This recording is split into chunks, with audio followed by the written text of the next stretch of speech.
fairly premium aces, obviously a raising hand from any position. And I can 4-bet here to about 33% of my stack, or rather of effective stack sizes. And once I've done so, even though my opponent is super passive, I'd probably snap him off if he bet the flop.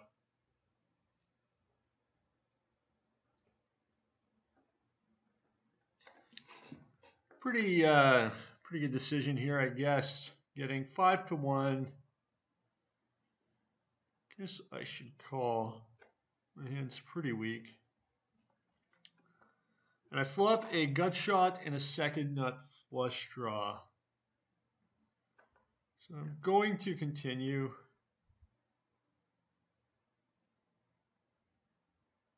And my hand does improve.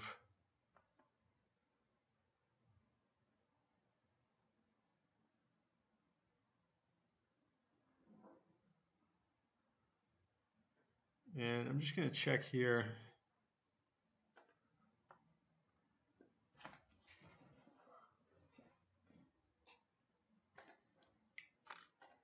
Decent jacks in the low jack position.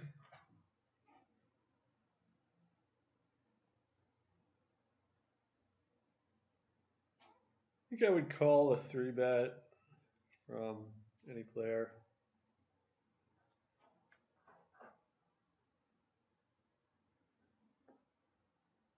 I think it's a little risky to continuation bet here.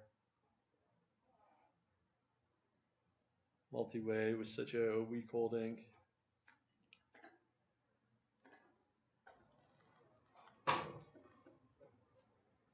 Here I open the button with a fairly marginal hand. And c-bet the flop. Intending to fold to a check raise.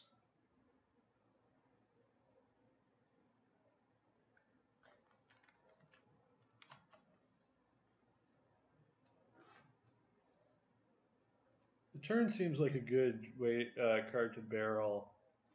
It's kind of unlikely that he does have ace-queen. And queen 9 or 9-7 might raise the flop.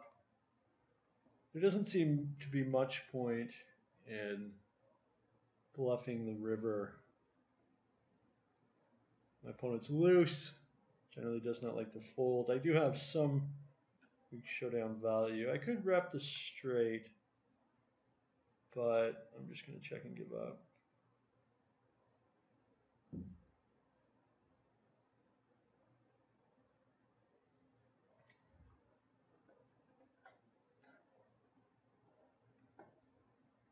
This weak hand in the big blind, fairly obvious check.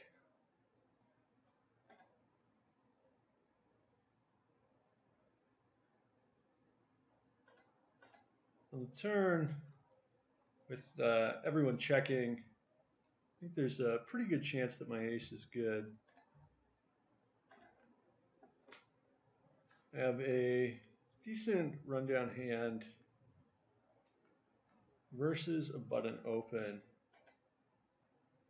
My opponent's a little short, but I think I can still profitably 3-bet against a pretty loose opener.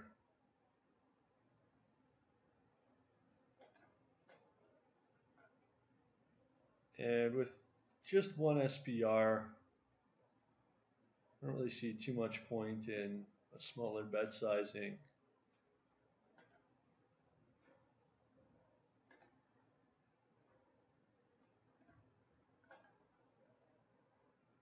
I guess I should open this hand in a temporarily heads-up game. It's a pretty weak hand, but you don't need that much strength to raise heads up.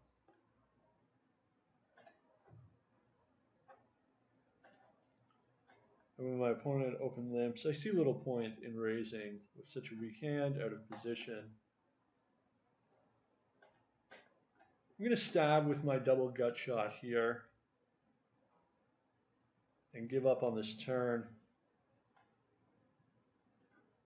While my hand's not that strong on the flop, it costs very little in an absolute sense. My opponent checked back the second nuts on the river there. So interesting to note. But while the double gut shot hand, it's not that great a hand, it costs very little in an absolute sense to semi-bluff that flop.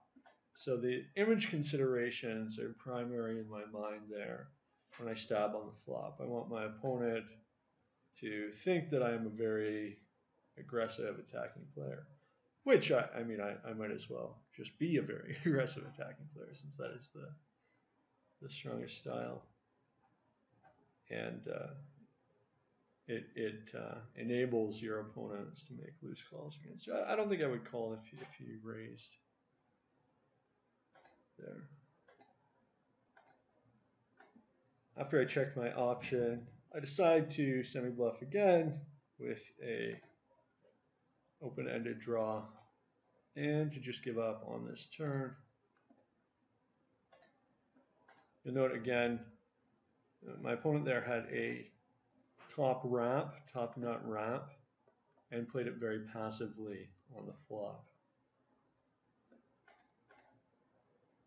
Now, whether this means that he only raises with made hands or the nuts, or he just took a passive line that one time, remains to be seen. I'm getting 5-1 here. I have 4 nut outs and 4 pretty good outs. I know about 7 cards, that's 45 remaining.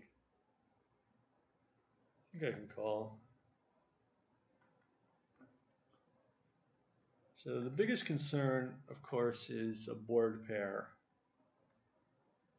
But I run out pretty good. And I suspect my opponent has a very strong hand, like a set, because he's made so many passive plays so far. I mean, at least he's got to have 10s up. But because he had played so passively in a few spots earlier, thinking that maybe even as a set, so just go for max value. I'm going to complete here. This guy's super aggro, I think. His stat should show up in a second. So I think this is a good spot to lead out. Top 2 pair. Probably just giving up if I get called. Because it's a mono, yeah, he's super aggro. And because of this, I'm going to have to play pretty selectively with this player on my right, or left, excuse me. For example, this hand, I just open marked a decent enough hand in the cutoff, a hand which I would normally open, but I'm playing pretty tight right now with this very erratic player on my left. The thing is too about these statistics, I mean, a lot of the time, a lot of the time the numbers, how often they're 3-betting can be very dependent on their mood and their emotions. So that's something you have to keep in mind. You can observe and notice when they're not actually 3-betting that high, when they've ran out of steam or juice and they just start playing really passive, and then they lose a bundle, so they just start going over the top. So you have to sort of keep an eye on that and try to do some subjective analysis of what gear they're in presently. Another thing too is, because my opponent's stack is so short, this is sort of a freakish situation. So hands that have higher all-in equity become more valuable than a hand like 8-6-5-4 double suited, which can flop very well, but in an all-in situation is not that good. Pretty strong Broadway rundown in the small blind.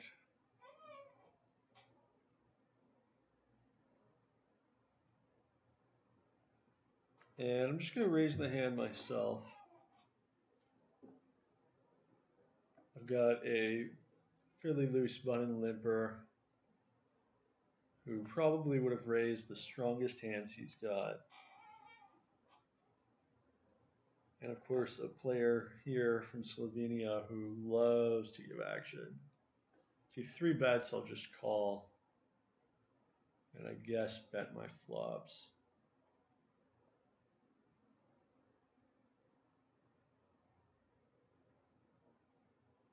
So I flop top pair.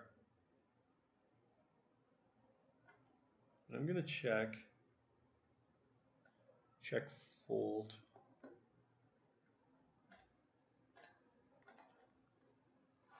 Nice rundown here.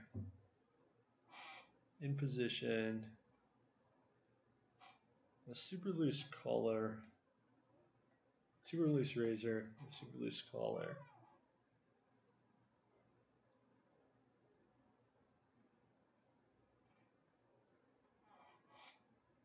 I'll bet if they all check to me.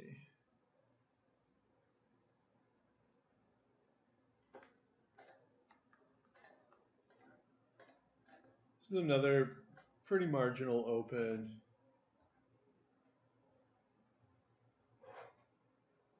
I have a worthless 6 here.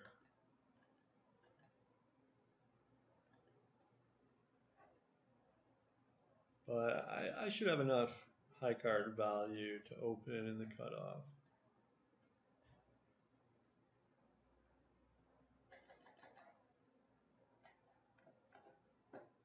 Not a bad flop for my hand. And I think this is a good turn card to bluff. If my opponent has a 9 or a 5, I might be very concerned about drawing dead. I think I can bluff the river just in case he's got something like a 9 with a straight draw or a 5 with a straight draw or flush draw.